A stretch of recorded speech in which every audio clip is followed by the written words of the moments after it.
Buenas tardes, señoras y señores fiscales. Vamos a empezar el curso de planificación estratégica a largo plazo, dando énfasis al sistema de administración de justicia. He invitado al doctor Agustín Aya de la Torre para que nos comente sobre el Plan Bicentenario. Pero antes de eso, quisiera señalarles que el país, después de haber atravesado un periodo de hiperinflación y de terrorismo, durante la década del 80, durante la década del 90 se ha estabilizado, y resulta que eso nos ha enseñado a todos de que es indispensable mantener equilibrios macroeconómicos. Pero además, también hemos aprendido o nos hemos convencido que el país es muy vulnerable a los vaivenes del sector internacional. El otro asunto importante es que a partir de finales del 2003, el entorno internacional ha mejorado significativamente por la demanda de metales industriales de China, que es lo que fundamentalmente nosotros exportamos desde la colonia. Estas características han hecho que en el país se pueda pensar nuevamente en el largo plazo. Y así las élites económicas, sociales y políticas se reunieron y produjeron un documento que se llama el Acuerdo Nacional, que contempla un conjunto de políticas de Estado, vale decir, políticas que tienen que ser llevadas a cabo por los diferentes gobiernos que se sucedan. Dentro de esa línea de pensamiento han trabajado el gobierno de Toledo y el gobierno del presidente Alan García. Y durante el gobierno del presidente García se ha elaborado el Plan Bicentenario como un planteamiento de largo plazo para continuar con estas políticas de desarrollo. Y en ese sentido es importante que la opinión del doctor Agustín Aya de la Torre, quien ha sido el presidente de ese plan durante ese periodo. Agustín, el Plan Bicentenario es un documento sumamente importante y me gustaría que comente sobre el procedimiento que siguieron para su elaboración. Efectivamente, este Plan Bicentenario fue trabajado desde el momento mismo en que se formó el CEPLAN, por un decreto legislativo a mediados del año 2008. Y de acuerdo a lo establecido en ese decreto, estábamos autorizados para formar un plan estratégico de desarrollo nacional, coordinándolo con el foro del Acuerdo Nacional y ciertamente, por supuesto, consultándolo con el conjunto de las entidades del sector público.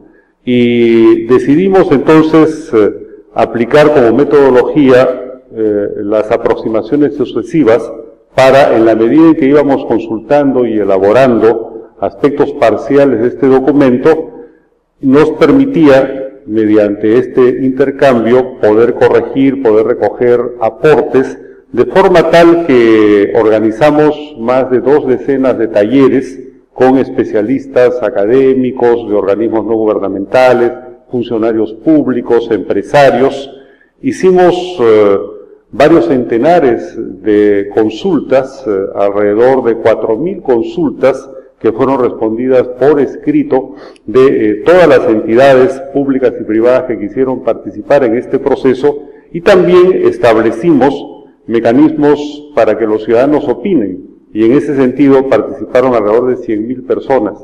Esto nos permitió a lo largo de prácticamente 3 años formular el Plan Estratégico de Desarrollo Nacional, y en su etapa final lo aprobamos en relación directa con el Foro del Acuerdo Nacional, con el Consejo de Ministros en su integridad, en reuniones encabezadas por el propio Presidente de la República, que se desenvolvieron entre octubre, noviembre del 2010 hasta abril del año 2011.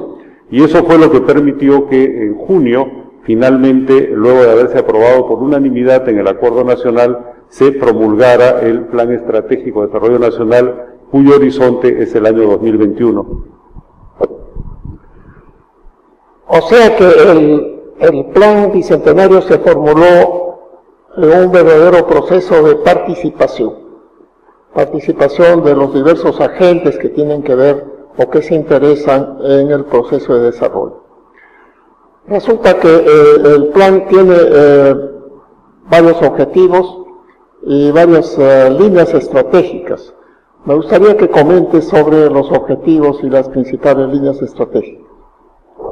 Nosotros partimos de las políticas de Estado del Acuerdo Nacional y estas las resumimos en 6 ejes estratégicos que tienen que ver con los derechos fundamentales, con la igualdad de oportunidades, con la democracia y un Estado eficiente, transparente, con una economía competitiva en un mundo globalizado, con alto índice de empleo, con el desarrollo de la infraestructura a través de un proceso de regionalización y finalmente con el manejo adecuado de los recursos naturales y del medio ambiente. Estos los denominamos los ejes estratégicos, a partir de una concepción integral del desarrollo que identifica desarrollo como libertad.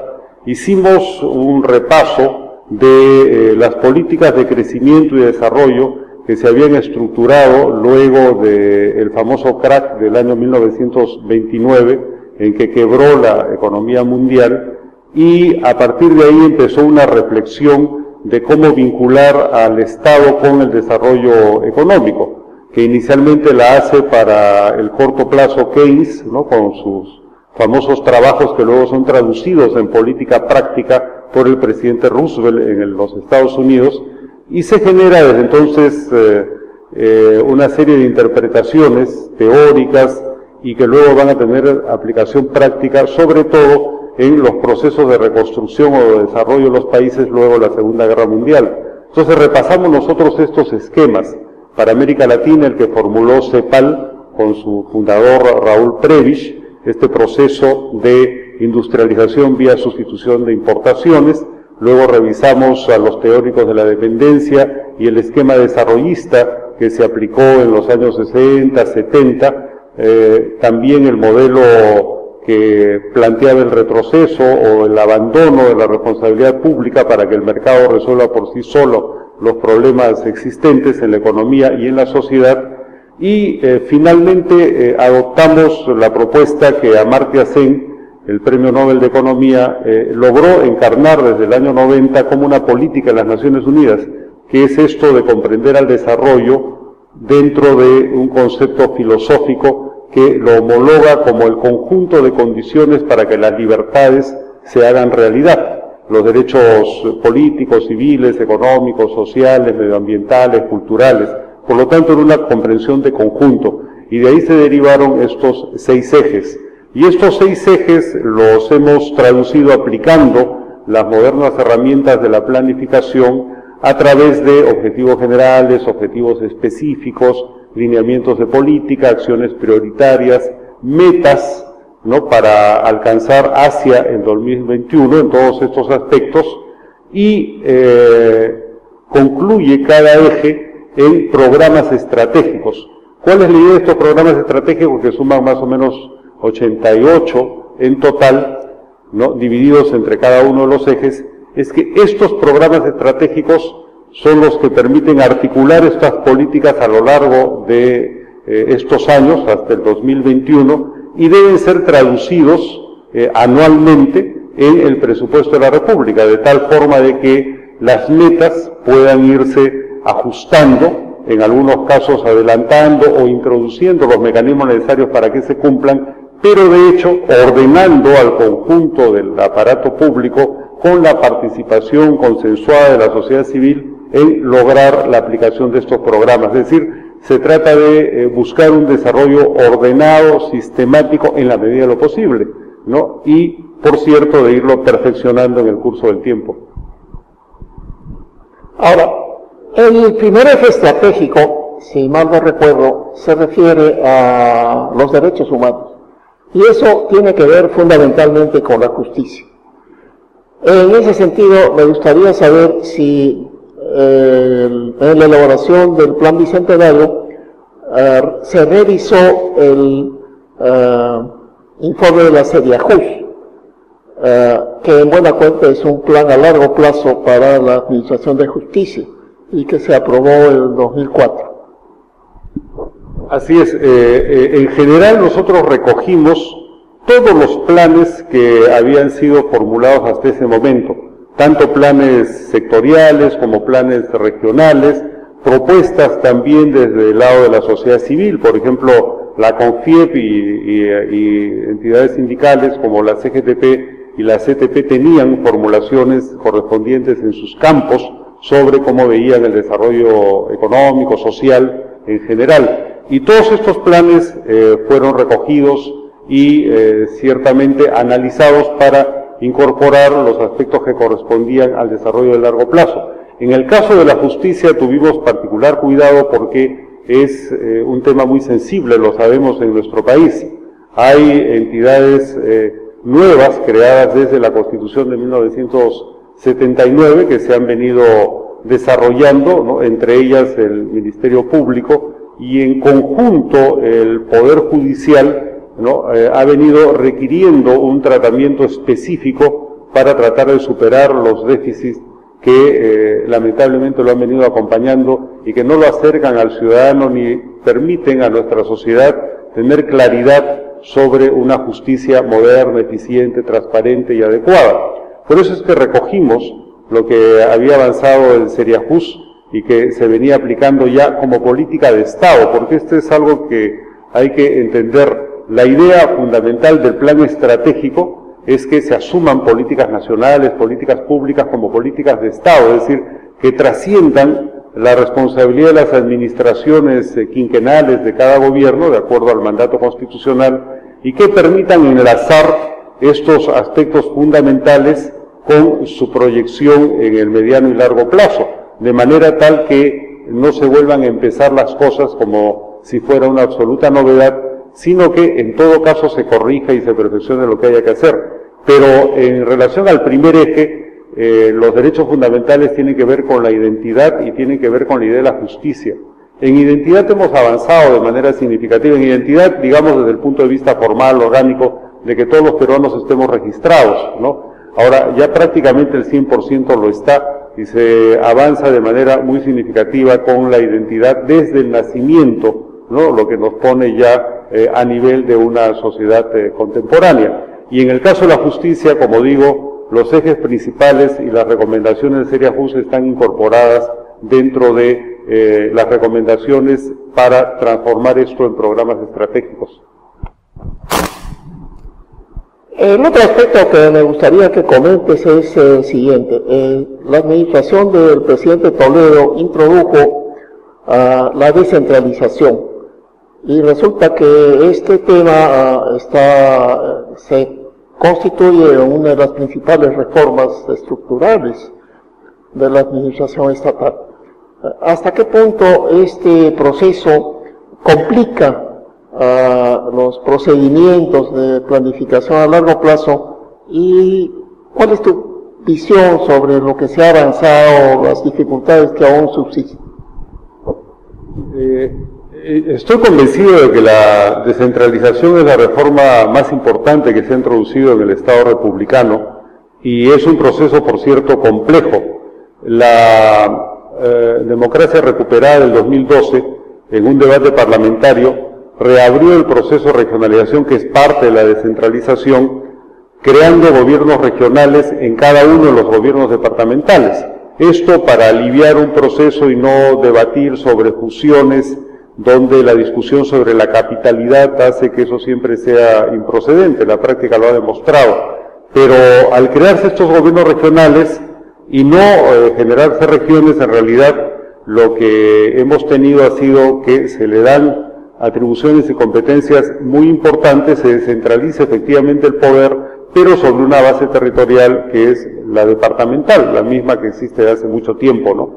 Cuando discutimos en las consultas que se hicieron, en el CEPLAN con los organismos del Estado, con los propios gobiernos regionales, con la sociedad civil en Lima y en provincias, llegamos a la conclusión de que lo más factible para ir alentando el proceso real de descentralización era, por un lado, fortalecer las competencias ya concedidas a los gobiernos regionales, mejorar la calidad de su administración y buscar que se generasen proyectos de integración, digamos, geoeconómica a través de propuestas tales como el manejo integrado de cuencas, como la conversión en corredores económicos de las carreteras interoceánicas, ¿no?, que es un proyecto sumamente interesante que nos convierte junto con Brasil en países bioceánicos y que va a hacer que logremos una vinculación con el corazón de Sudamérica, frente al cual siempre hemos estado totalmente apartados de espaldas, ¿no? Y esto va a permitir una remodelación, creo yo, del territorio nacional.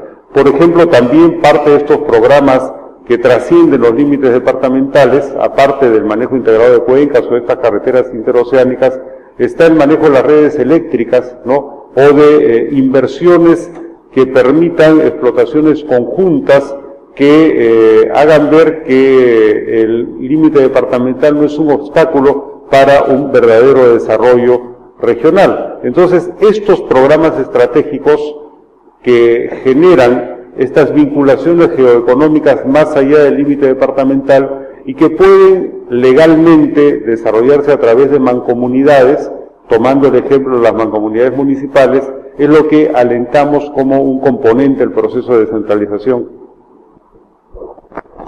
Ahora, el Partido Nacionalista no participó en el Acuerdo Nacional. Y bueno, es una formación política reciente, ¿no?, posterior. Me gustaría algún comentario sobre el reconocimiento del Plan Bicentenario por parte de la administración del presidente Humala. Efectivamente, una de las dificultades que se tuvo en el paso de un gobierno a otro fue que el Partido Nacionalista no formaba parte del Acuerdo Nacional. Recordemos que recién se incorpora entre la primera y la segunda vuelta. Sí venían siendo invitados y varios dirigentes importantes participaron en reuniones del Plan Bicentenario, pero no tenían un acuerdo orgánico para hacerlo. Incluso el presidente Humala, entonces candidato presidencial, fue invitado, como le correspondía en su calidad de presidente de su partido, y hay que destacar que en la única reunión que participó fue en una de ciencia y tecnología, y lo hizo bastante bien, lo que demostraba un interés significativo, pero luego hubo este cambio de posiciones en relación a su propuesta programática, ¿no?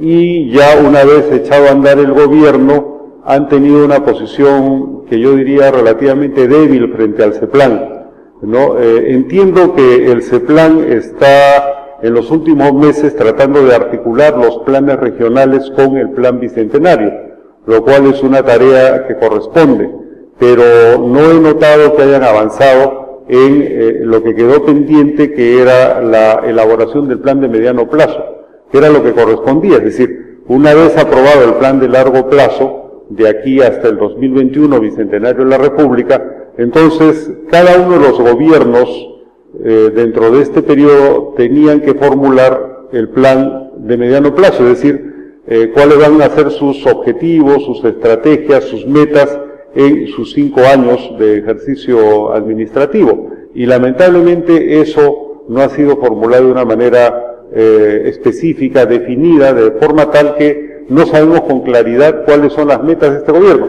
Hemos escuchado algunas, como por ejemplo reducir la pobreza al 10%, que en el plan bicentenario lo habíamos colocado para el año 2021, pero si se adelanta al 2016, en buena hora. Lo que hay que demandar desde la sociedad civil, desde la academia y desde el propio funcionariado público, es que se expliquen las políticas que se están aplicando para poder adelantar la reducción de la pobreza a ese nivel, y que ojalá esto sea así, porque esto nos compromete a todos y sería una gran cosa que se consiga reducir a ese nivel la pobreza en el país. Muchas gracias, doctora Ayala Torre. Señoras y señores fiscales, en el curso que vamos a iniciar este fin de semana, vamos a ampliar estos conceptos. Gracias por su atención.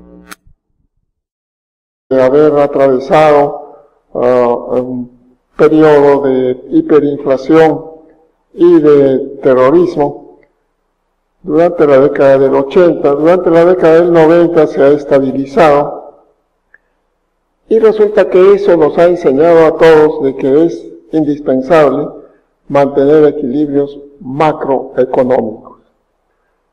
Pero además, también hemos aprendido o nos hemos convencido que el país es muy vulnerable a los vaivenes del sector internacional.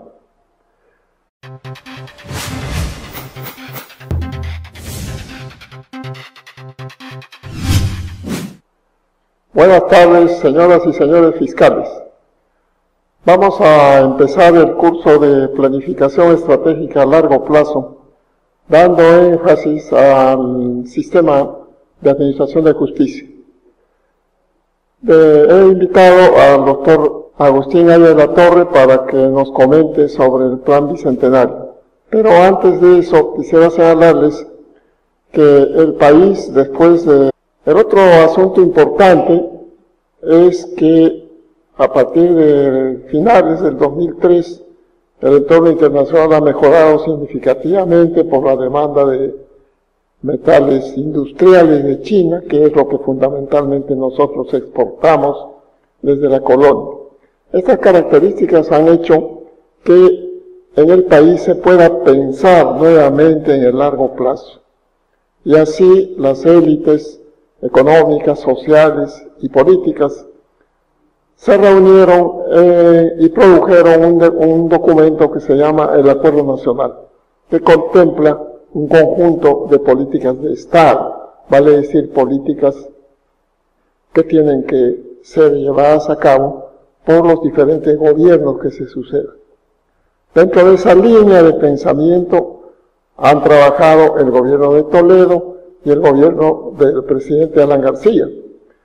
Y durante el gobierno del presidente García se ha elaborado el Plan Bicentenario como un planteamiento de largo plazo para continuar con estas políticas de desarrollo. Y en ese sentido es importante que la opinión del doctor Agustín Ayala Torre, quien ha sido el presidente de ese plan durante ese periodo. Agustín, el Plan Bicentenario es un documento sumamente importante y me gustaría que comente sobre el procedimiento que siguieron para su elaboración. Efectivamente, este Plan Bicentenario fue trabajado desde